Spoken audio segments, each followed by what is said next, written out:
Disney has, I guess this is a rumor and not 100% confirmed, but sounds about right, that Disney is overhauling New Mutants to not reference the Fox movies. Yeah, which I'm gonna again, maybe we're gonna get another hate comment for it. At this point, I might be okay with it because it makes it even more standalone Yeah. and kind of. I didn't really want New Mutants to have a lot of Fox references anyway. Like you could do the Charles who owns the school in the distance kind of thing, but like I didn't really need someone rolling out him in a wheelchair. I Yeah. didn't really need all of that. Well, So I am okay with this, I guess. It's just maybe this explains the delays at least. yeah, my understanding of this movie to begin with was that it didn't reference back to those other ones so much. So that's fine. Yeah, so I'm hit or miss on this thing, but sometimes I just wish we could just take this movie out back and shoot it. Um, like it's so, oh my god, it's on its last leg. Old Yeller, get rid of this thing. But at the same time, I was always sold on the idea of it. I love Maisie Williams. I really wanted to Yeah. see it. Yeah. But it's so much kind of how I feel about the Snyder cut in a weird way, where I was like, oh, at first I was like, I'm a Snyder fan. Give him his goddamn movie. But now I'm like, I don't care. Yeah, just leave it I alone. literally don't let that man live. Yeah. It's the same thing with this movie. I was like, stop causing Maisie Williams to like come back to reshoot shit. Yeah. Like, I mean, we're gonna have to like CGI her face to make her look younger. I have such mixed feelings about this movie because, like, one, a lot of people put a lot of work into it, and I want to see them, get their release. Nobody makes a movie expecting it to be shelved. Um, but at the same time, I'm just like, this will be a really great documentary and later release if this just gets shelved indefinitely. Oh, I can't wait for New Mutants: Heart of Darkness. Like, Yeah, exactly. I need this to be dramatic, but honestly, sadly, it's just like actors getting phone calls. Just being Ugh. like, can you come reshoot this fucking thing that we shot, what, like 3 or 4 years ago at this point? It's insane how long ago this was, and it's like I forgot Anna Taylor-Joy, like she's like 35 now. Yeah. Like there's just so much that I'm like I'm done with this movie. But again, I think they should have released it when streaming the Disney Plus streaming service launches. Throw Mm-hmm. it on there, Mm-hmm. however state it was when Disney got it, and move on. No one was going to see it.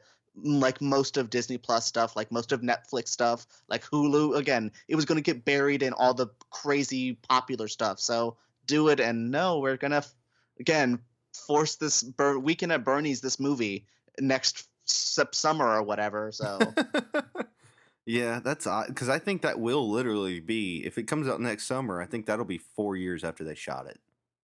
which is never a good sign. Oh, it's going to make $4.50. I, th- And I might be misremembering this, but I seem to recall it getting announced in 2016, or them getting a teaser trailer for it in 2016. I believe it was, and I think Yeah, I think it was supposed to have an 2015 October. was when it was like even roughly done already. Yeah, and it was supposed to get like an October 2017 release, maybe.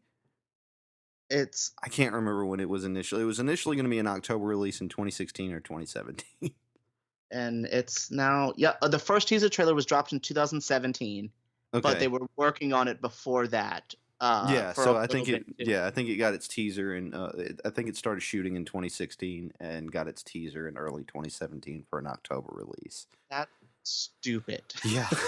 No, it'll be 3 years later that it comes out. If this isn't like If mind blowing, and it's going to be Oh, like, it's not. oh, It's gonna be like Chinese Democracy or Duke Nukem Forever. We're just like, those are beautiful references right there too. I was trying to think of other movies because there's been movies like that that have had that problem with Terry Gilliam's like Don Quixote movie was like yeah, 84 years, like it was older than him. yeah. But yeah, it's just crazy that I'm like, just whatever. Just I don't care at this point. But I do. It's the weirdest feeling. Like I like X-Men and stuff, and I like this property. And I'm like, just like, give it to me already, and I can just get it over with. Movies taking forever to get made is one thing. Movies being made and then taking forever to come out is weird. Yeah, because it's not like one of those. It was on the shelf, and then these actors all got famous, and it was re-released. Like Texas Chainsaw Massacre: Next Generation is an Yeah, example. Like, oh, these people are famous now. Re-release it. yeah. It's not even that. It's a hyped movie Yeah. from a company that's not around anymore, technically. Yeah, exactly. It's mind-blowing craziness. Like Dark Phoenix was like the mini version of that. Yeah. So now we've got a whole other situation with this one. But I mean, if they put it out, I'll make sure I see it in theaters. That's all I can say. The Flickering Myth podcast is a source for all of the weekly entertainment news that we could possibly be bothered to talk about. Tune in every Tuesday for a roundtable discussion featuring a host of Flickering Myth writers and contributors. You can find us on all your favorite podcatchers as well as right here at flickeringmyth.com, part of the Flickering Myth podcast network.